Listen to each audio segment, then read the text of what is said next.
बिना एजेंडे की बैठक है सर। बिना एजेंडे की बैठक। ये बिना एजेंडे की बैठक बुलाने का मतलब ये है कि कहीं न कहीं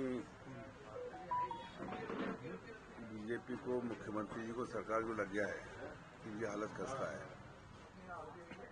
अब 3 तारीख को काउंटिंग है, उसको कैसे अधिकारियों पे, कर्मचारियों पर दबाव डाला जाए, इसका एक बालाघाट की जो वायरल हुई है, जो पोस्टल बैलेट्स को जिस तरह से तारीख के पहले उनको वहाँ छटनी हो रही है और बगैर जनप्रतिनिधियों के ये जो चुनाव लड़े उनके प्रतिनिधियों की बगैर मौजूदगी, ये सब बता रहा है कि ये सब हेरा फेरी करने की कोशिश कर रहे हैं। लेकिन मैं निश्चित तौर से मानता हूं कि इस समय, और दूसरा इनको ये पता लग गया है, समझ में आ गई कि ये जितने भी शासकीय अधिकारी कर्मचारियों ने उनके पक्ष में मतदान नहीं किया है, ये हेराफेरी करने के चक्कर में दबाव डालने के उसमें है।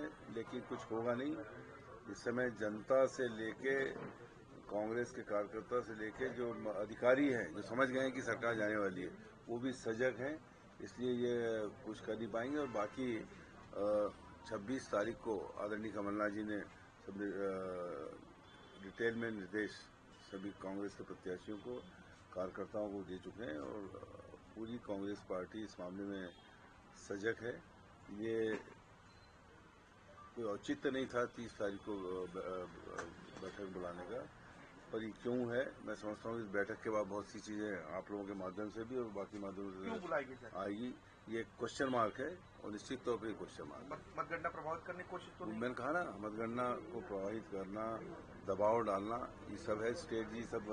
सब मंत्रियों को, जिनके जो प्रभार के जिले हैं, उनको वो कहा जाएगा कि आप अपने प्रभार के जिलों में दबाव डालिए और मतगणना को प्रभावित कीजिए। लेकिन मैं नहीं समझता कि इतना डिफरेंस है। मैं जो बार बार कहता हूँ 114 नहीं 174 से ज्यादा सीट आएंगी, कुछ कर नहीं पाएंगे। और कमलनाथ जी जो बार बार कहते हैं कि आज के बाद कल आएगा और कल के बाद परसों, ये जितने भी लोग हैं जिन पे दबाव डालता है, वो इन सब चीजों को निश्चित तौर पे समझ रहे हैं।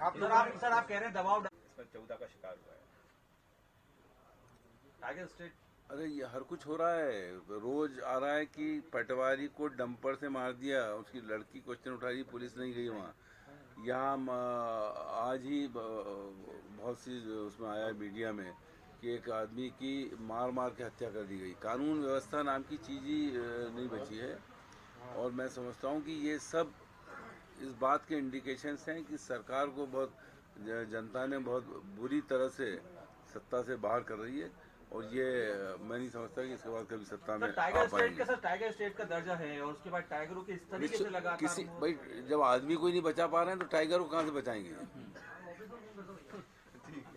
चलिए, तो मतगणना में जो रहेंगे अधिकारी करते हैं उन पर दबाव डालना। सर इस बार माना जा रहा है कई मंत्री फिर से हार सकते हैं, तो कल कैबिनेट की बैठक भी है, तो क्या इसीलिए नहीं, ये तो सब 3 तारीख को पता चलेगा कहाँ कौन किसका क्या हुआ। स्ट्रांग रूम में क्या आप लोगों ने अपने जो बीएलए उन्हें और अलर्ट किया है कि वहीं रहे, वहीं खाना खाएं? स्ट्रांग रूम में हमारे लोग 24 घंटे वहीं रह रहे हैं। तो फिर बालाघाट में ऐसे कैसी दिक्कत हो गई? बालाघाट राजधानी से दूर है, इन्हें सोचा यहाँ करने जो भी उठापटक करना है, लेकिन कुछ हो नहीं पाएगी। उसको भी हम लोग चुनाव आयोग में हमारे जो लीगल सेल है उसने उसकी कंप्लेंट की है और उसको भी सेट राइट करेंगे। सर कमलनाथ जी को लेकर बीजेपी सवाल उठा रही है, कह रही काम चल रहा है तो कहीं ना कहीं दिल्ली शिफ्ट हो रहे हैं और साथ में कह रहे हैं कि हार की पहले भाग चुके हैं, इसलिए भोपाल से गायब है। ऊपर से दिग्विजय सिंह राहुल गांधी के साथ कमलनाथ जी गायब नहीं है, 3 तारीख को ये गायब हो जाएंगे। सर मध्य प्रदेश में